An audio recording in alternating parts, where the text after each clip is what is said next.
Yeah. Siege.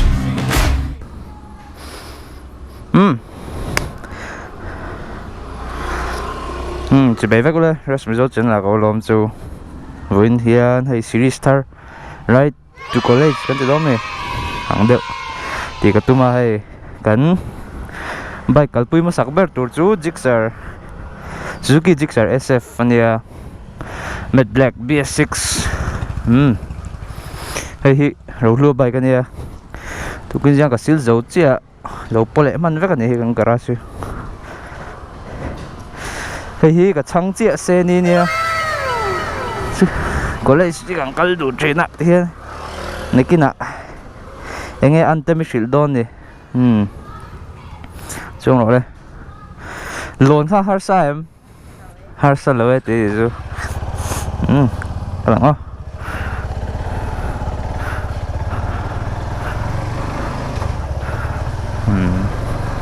riding position cho V3 ai chọn hạ đâm đều cái mà đi kan kun về ngul lo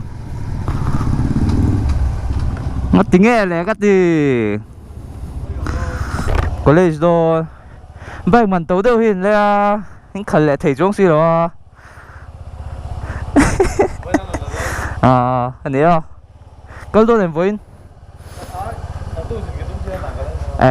này nọc tu thì tốt mà good luck oh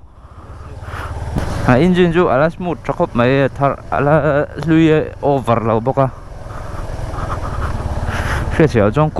cùng khát lính về đâu cho anh cả rồi mi bike tắc cái màu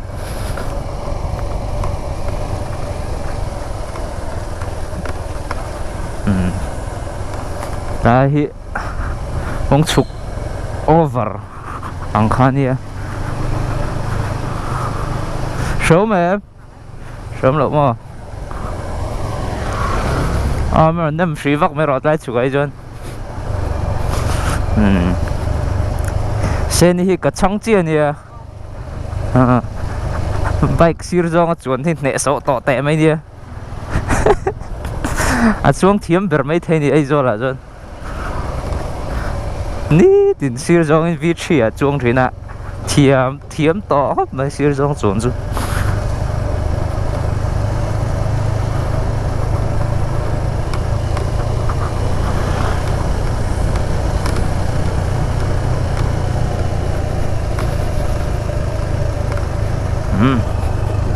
Tránh suộc trap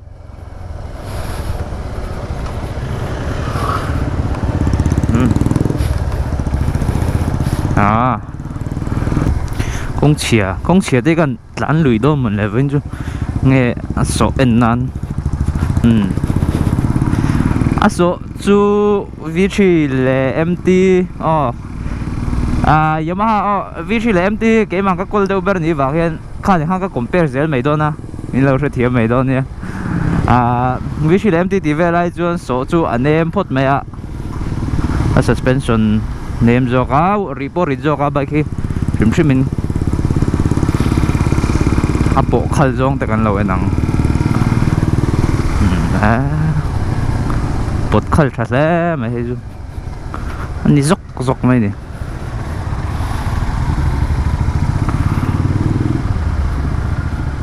traffic jam rồi xe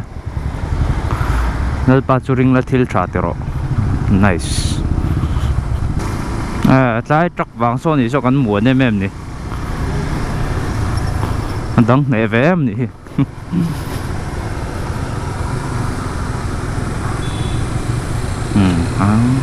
lạc luôn nè ha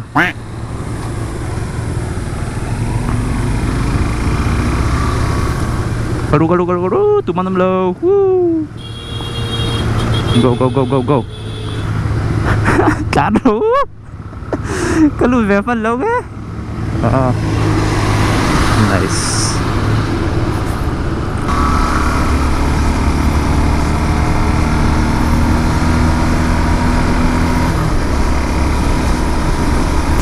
nôm nó tộc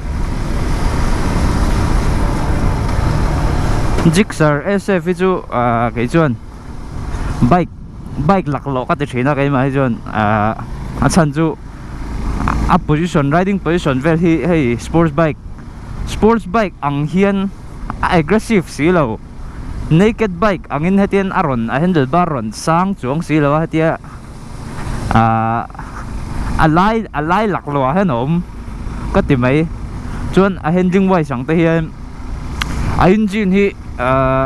hei ko chunga jong khal nuam ve chu tlan chak vel po hi anuam vele thosia amar chu rpm sang a hen power nei lo de hrating ka hre rpm sang a hen tlan chak har si engine hi a chak ve tho bok sia khawa han tlan chak deuh don te hian nuam ve tho si ma se nuam vak lo ang chi dewa han ka da jo a footrest te a niam lu tuka ka duain a fruit ma lu tuka hei an extend na sa leang lo hi footrest hi jiksan nei ho hen hei sports riding atan chuan tlem chuan alak lo le boxia ma se anuam le tho boxia tlan chak pui hi a suspension hi chu tlem chuan dup deuh ka tia maro chu kho chunga khalta he nuam vele deuh tho boxia va han alak lo kwal vel vekin ka hre mi bike chu mo a power hi chu kho chung khalna jon du thu sam rpm niam la han power nga tu la po hei fourth gear in ka potta rpm niam la han power hi nga ra uriawa 150 khal than wang e po ka jong lo hei cbr rang te hi 250 ro jon cbr rang te chu rpm sang lamat power nei chi ania rpm niam hei kho pui chung khal don hian power hi nei lo thei riawa gear niam deuh hlaka thak le hi ngai thina chuti chuan bong kon kan thlenga zam lo tram ka beidong kan o kal zoi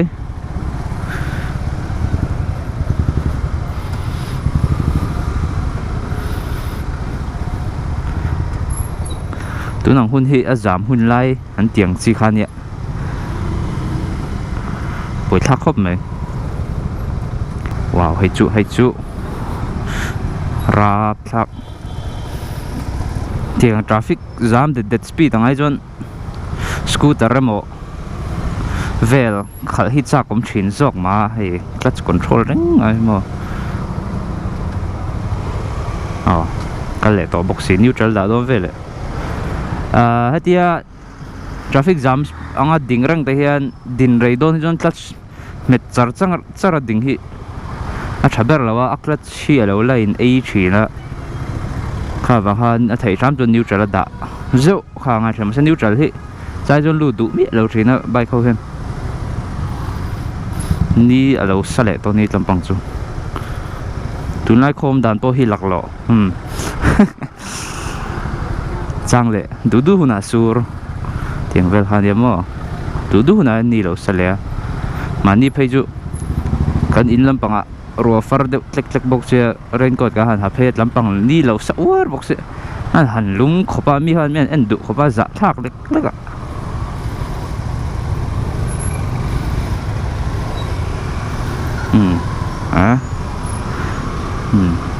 karu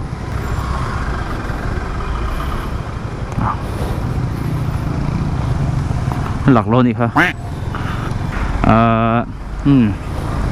specs vel ha han soi ve don mon la te ka tia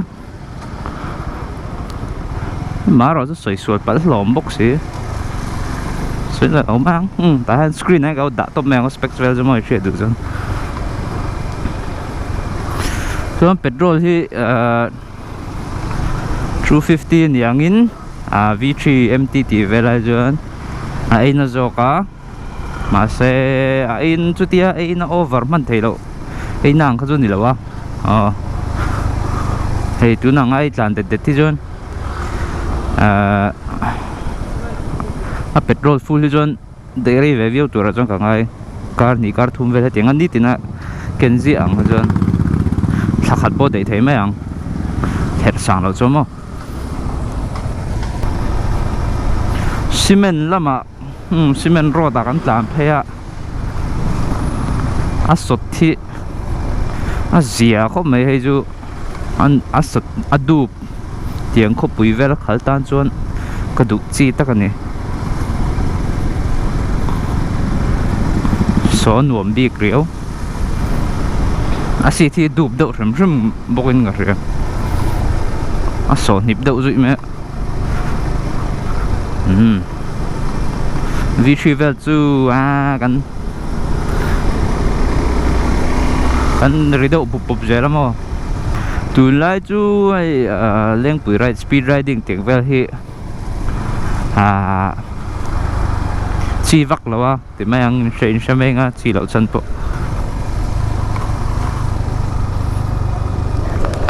so hi chu na lo jok tro si ta du anh lại khôi jong chuột nó mới tí jok ở vị trí này ở chỗ thiếu rồi nó phải lấy sấy tóc rồi khôi jong chuột nó mới tí jok vị trí này vị trí chuột nó mới tí jok không vẫn mặc về ít chuột chân vàng in vị trí hắn nó mới tí jok mà và nói em mình nấu từ ra xong rồi chuan mi jik sare se fi hey chalai do tan chuan thak khop me riding position hi alak lo ka tina chu anal tok vel ma se shrom silo ang chi khamo tlema ti han bo do laki nal kan ti thin ta mi zo ho chuan sorry lạc lộ trên về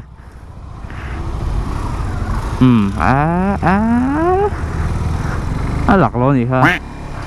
nó tiếng nghe lẽ cái gì hết là mà ăn còi thôi nghe cái sợi hả trả lại yang tan chuan tóc tiểu khop mẹ riding position hi hey xem mà bộ về đâu rất thấu xí mà rồi vị trí yang em hạ thạc lâu mà vị trí bộ hi ngay rồi này thấy video mà sẽ dẹp lâu chuan anh ấy đều bộ hiện trang chuan nhìn về trên thấu cái riêng tan thủy đâu mà traffic jam về là hẳn tan đâu chuan khơi mà hi lâu khăm về xem chum trên á hi chú comfortable view chuan hay naked bike kan chu tung ve ut chong lo ta tlen chong kan vuan tha ve do lak thau ta chuan patling tan hi kapa ka thut tir vel china an khal vel china nuam chu ti khop me a soi ma sak ber kha chu VTI kha chuan dam dei jok ni hi tia kha chu ngei ni ta oil cool tenia liquid cool technology yang vel kha chu anei ve lo ta Yamaha ho le KTM ho ngin chuan slipper assisted vel ha ka helmet ti biang to tua ka lei to tang do yang ro trong chok le tu gel ni nom khop mai slipper and assist clutch soi đi cái tiếng vel ha nei ve lo ta amaro su har sat na chu chuang lo ta minol puitan chon safety feature thatak chu ni thawa ABS hi dual channel nia nung le ma oma then chon ABS kan du lo zo ka ma se kha ABS chu safety feature poimo lu tuk ania mo luk thui te kha veng ve te mai nia chuan ama hi await ang zong kha chon anh sẽ đang chọn rít vàng rồi mà sẽ tia hắn lek quẩy về thì har sami lo chuan in rak halpo har salo V3 MT vel ai in rak hal hi nuam jok em ka tia footrest hi alai ang ranga kan ke point hep lu tuk lawa sengta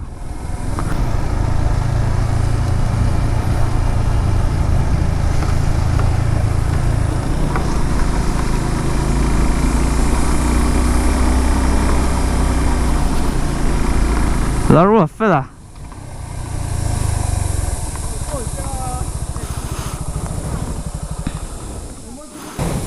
le rua fe iron lang hal don de ham vloka nang hei hi an ei chodi tu pa nia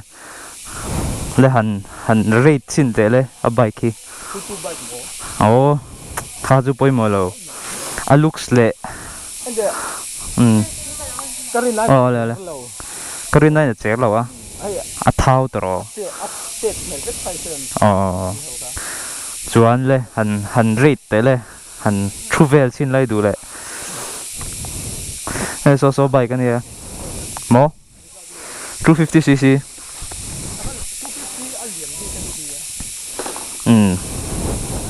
anh ấy hi fit ngay tiếng lo mi ha anxiety ha fit 55 5655 oh 55 anh em 56 anh round up ang khan ya le han ra khal dom vel sin la a thật chị lâu mò đập lên KTM ai chọn điểm nghe ngay chọn le han rate te le 1 out of 10 ha han rate te han look sa zong in tia aggressive do hamo 8 vel moi rate do na 1 out of 10 na negina mai chia kan rate tir sinang bandon na ai khal tran lo wang rim ne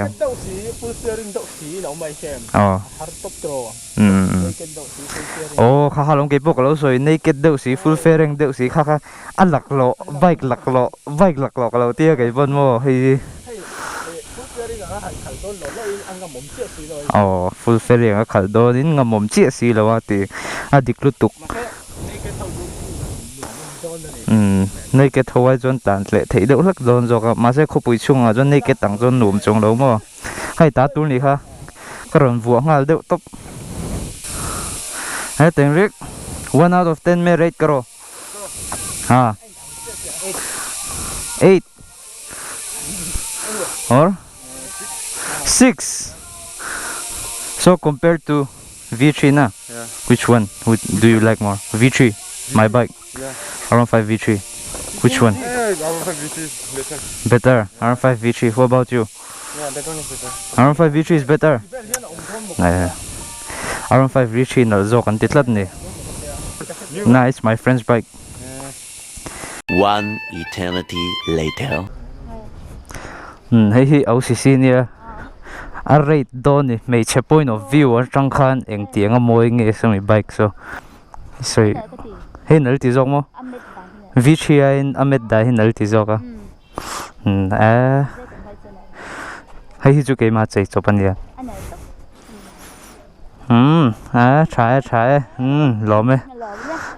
phil la me bye bye mo nia thla lok lo chu ti chuan an hole to dona re lo te kalango